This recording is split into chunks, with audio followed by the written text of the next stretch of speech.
So I'm gonna be honest with you, cucumbers have always been kind of boring to me. Kind of bland, nothing real exciting. One of the early varieties that I tried, which was a little different, was the lemon cucumber. It was a little bit prickly on the outside, and also it didn't have a lot of flavor that was really appealing to me. I felt like the seeds were kind of big, and it just didn't suit my fancy. Several years ago, I came upon the Suyo Long. What's up, everybody? This is Scott from New Garden Road, and I'm here to inform, inspire, and elevate you. If you like this video, give it a big thumbs up and spread the word. While you're at it, subscribe and get notified for more gardening action. All right, let's check out this champion Suyo Long cucumber. Man, look at that guy. So that's about the right size to pick. You see the way it's kind of swollen up a little bit here in the middle. The bigger they get in the middle, the bigger the seeds are gonna get. So I wouldn't want this one to size up any more than it already is. This is an Asian variety. It's considered a Chinese heirloom cucumber. It really takes the heat well. It's got a thin skin. The flavor is sweet, almost like a melon. Not quite that sweet, but it's definitely got a lot more flavor to it. And I've had these produced well into July here in Central Texas, which really says a lot because we're quite hot and dry at that point. And if you're growing cucumbers other than the Suyo Long, it's likely that they're gonna be bitter and not all that palatable. That's what I'm talking about. See, that's ready. I don't want that to swell up any more than it is. It's not the same size for the whole fruit, but that's okay. But there are a couple things that will make them funny shapes. One can be moisture stress. If they have had too much or too little water, they may be a funny shape other than straight. Also, if they haven't been adequately pollinated, that can make them a funny shape. So pollination and moisture relate to what shape you get on the cucumber, as well as what I found to be any impediments in their development, such as if they get caught on something and they're not able to grow straight, that can make them a funny shape. But you can see here this one is ideal, nice and straight, about the same size the whole way. And when you go to pick it, make sure that you use some pruners. You don't want to rip this vine, you could cause some damage. Clip it, make it a clean cut, and that'll be the best thing.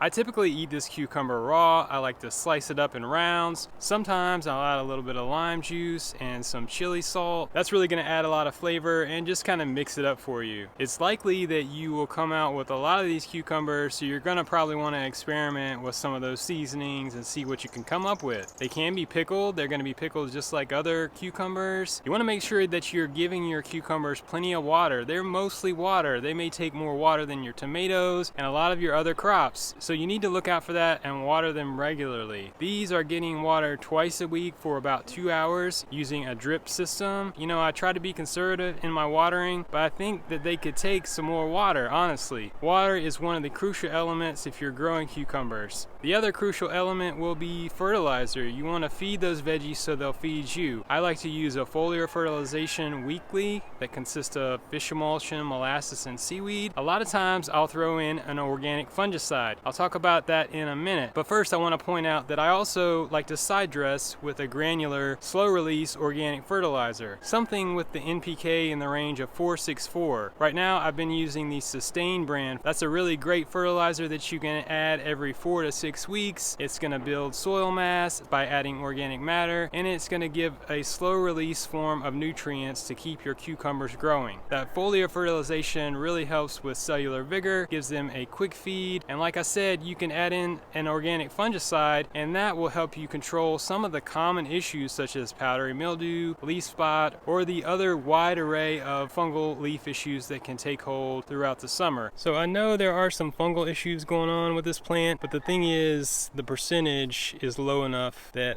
I'm not too alarmed by it. Plus, I'm applying the fungicide regularly. Nonetheless, you'll see they kind of have this scorched look. This is a leaf that you should remove. I'm not sure if this is powdery mildew, but it could be. It's very common. High humidity will lead to this, and that can really wreck your plants. You want to have good air circulation between the plants, proper spacing. We have a really humid environment here in Central Texas, and I see that a lot. When I use an organic fungicide regularly, it helps to keep things at bay at a low level. I'll still see those diseases, but they don't take hold and cause failure for my crops typically. I've been really keen on the Monterey Complete Disease Control. That one is doing a great job. I apply it to all my vegetables. So by and large, just assure that the majority of the plant looks healthy. healthy. If you have healthy growth, then a lot of times they're going to outgrow some of these issues that'll take hold on the leaves. Just keep a real close eye on it. See, that top growth looks really nice. One other thing that is helpful and you want to know is you need to keep those leaves dry. If you're not watering with a soaker hose or a drip system, which are honestly the most ideal ways to efficiently water your garden, you want to make sure that you're not getting the leaves wet. That is going to amplify your chances of getting some serious fungal issues, or it may just cause some burning on the leaves as a result of the sun shining on the water droplets. So aside from a lot of common fungal issues, you want to be on the lookout for some particular pests. If you see some yellowing leaves, that should be a red flag, honestly. You want to make sure you're inspecting your plants daily if possible. Take a good look. One that I want to point out to you is aphids. If you want to look for aphids and things of that nature, you always want to check on the underside of the leaf. That looks pretty clean.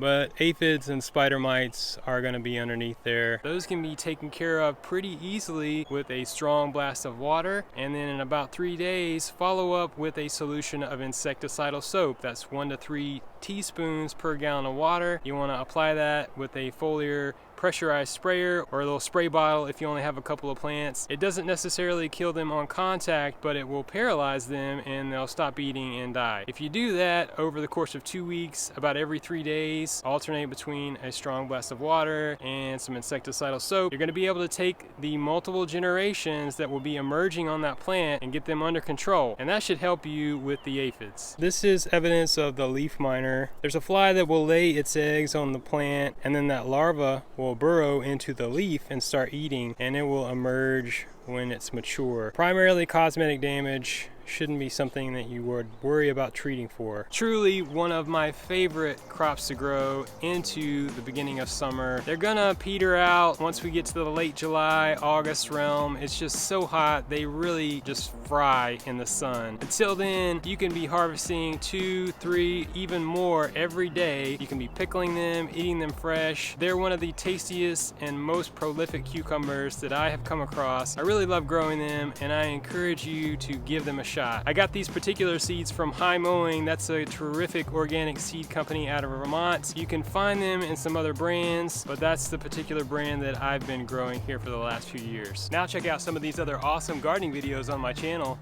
You can grow your own food. Keep it organic.